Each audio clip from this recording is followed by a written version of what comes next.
Okay, here's another little time bomb.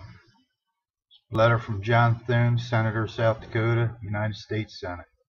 Okay.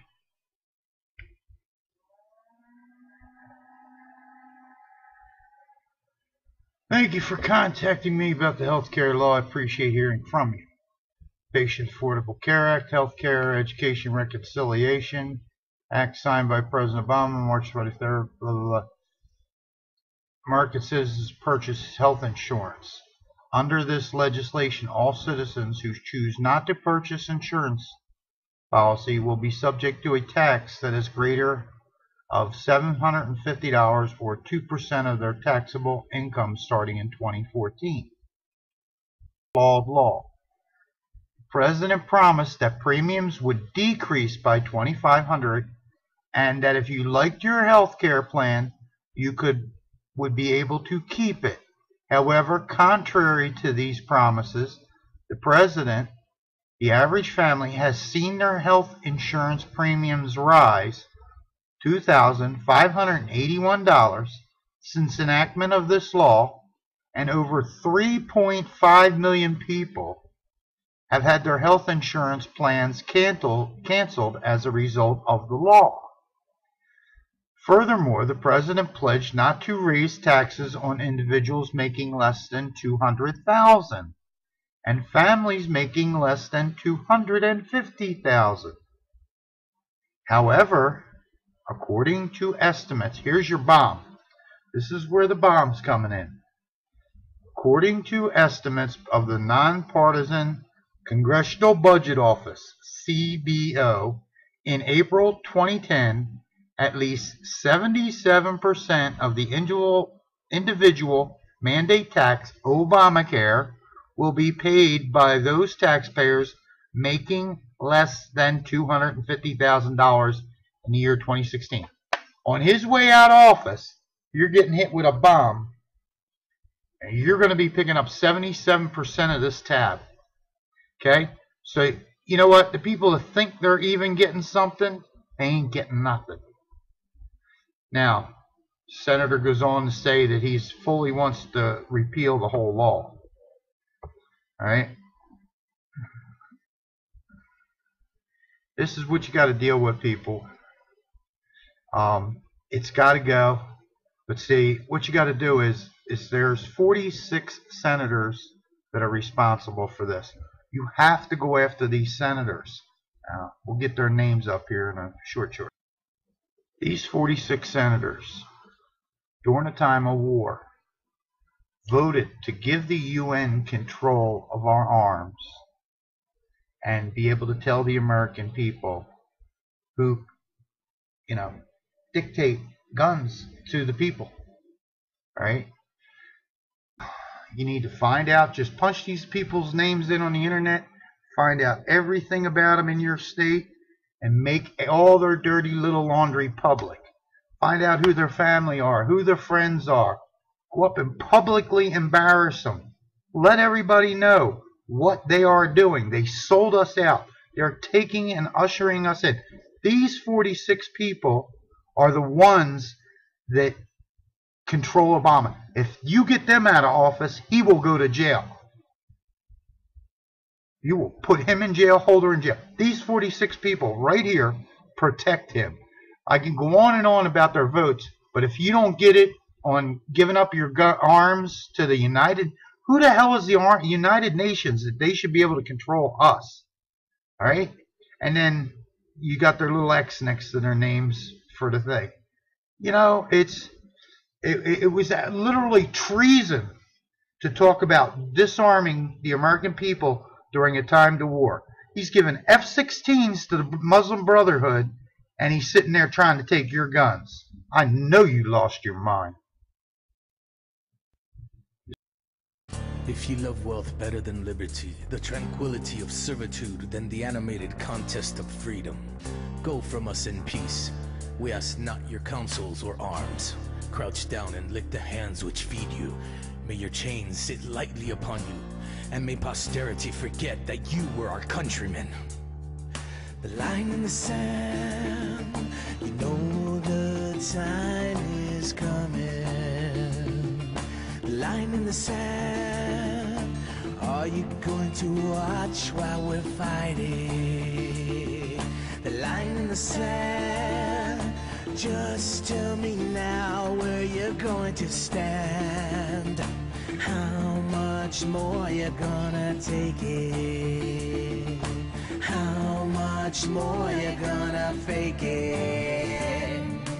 Now you decide what you'll do when they come.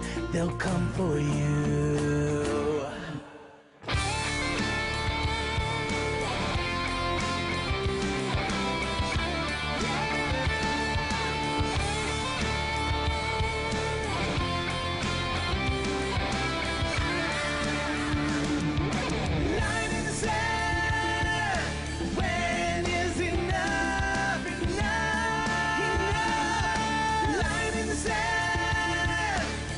You see things are getting rough. They're getting rough. Line in the sand. Now's our time to stand. Our freedom is gone and you bought it. Don't close your eyes and ignore it. Are you so blind? Can't you see? Just a few seconds before midnight.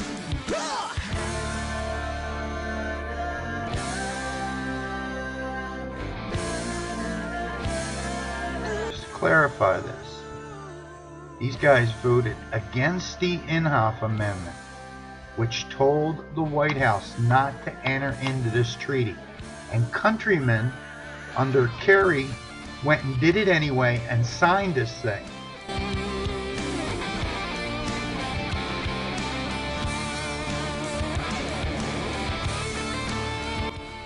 Now, they are not supposed to be even talking about a treaty if they don't have the Senate approval, and they did it anyway. Then we went and they were sent a letter by the Senate telling them not to do it again, and they did it anyway in the White House. So these guys are all guilty right here. Every one of these people here is guilty of treason. They did nothing when they were blatantly violating the Constitution against the Senate authority. These people here all... SEAL Ben Smith is with me now, and Ben, good day to you. You were quite vocal on Sunday, got a lot of attention for what appeared to be a short but very succinct speech at the World War II Memorial. You said something to our producers a bit earlier today. You think the government is trying to provoke the veterans to do something. What do you mean by that? And that's just not my statement. I mean, within the people who see things wrong here, who are looking at the shutdown, this can be absolutely planned, and it's a conversation topic. They want us to do something. They either want to diminish our voice or our significance, or draw contact, and they can crush us. I mean, you've got Sheila Jackson Lee, who is calling for martial law to end the shutdown. I mean, that's insane. That's getting rid of the Constitution of the United States, which is also what every service member has signed up to and including their life for, to protect and defend the Constitution of the United States against enemies both foreign and domestic. So we've got a government here that seems to be wanting to create the conditions that they want to take our Second Amendment. You know, they're going for the Second Amendment. They're trying to take guns from the veterans with PTSD and all those types of things. Voting rights. In the past elections, there was a lot of problems with the veterans in voting, getting the ballots back from overseas. And they want to discredit the military and get us to do something stupid so they can lock us down, get rid of, you know, you can call it a conservative Tea Party movement. It's more people who believe in the foundations of this country are the people that they're poking at, which are the citizens of this country. Well, and that's the people in the government. Make sense of this. We're looking at the World War II Memorial there in Washington. I mean, it's essentially a sidewalk that comes off the mall. Why would the government put up barricades, pay people, spend the money, so that they could install barricades to keep people out. Why would that happen? Well, there's such political dissension in the country. They're thumbing their noses at each other. And the thing is, the American citizen and the American service member are now the battlefield. They're trying to fight over us or to get votes, and it's become a political war game. It's like a cold civil war out there for which way the country wants to go, and the right isn't the right anymore. There's no real political figures who believe in the Constitution. And, you know, I could name a few of them who I would kind of trust on the Hill. It's amazing. Only a few. They're using us. Yeah, and you've made the point clear that, you know, you think the military is being used as pawns in this whole fight back and forth. Tell me about the Oath Keepers. Who are these people trying to keep the memorials open in Washington? Yeah, the Oath Keepers are going to be standing watch there. When I was there at the event, I had to do security for people coming in, you know, like the figures coming in and out, and I needed people fast. And the Oath Keepers, you know, have always been there. We have a good relationship, and they helped set up the security.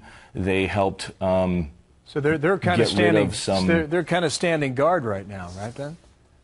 Yes, yes. And you know what? That's who we are. That's just a veteran. It's not in particular to this group.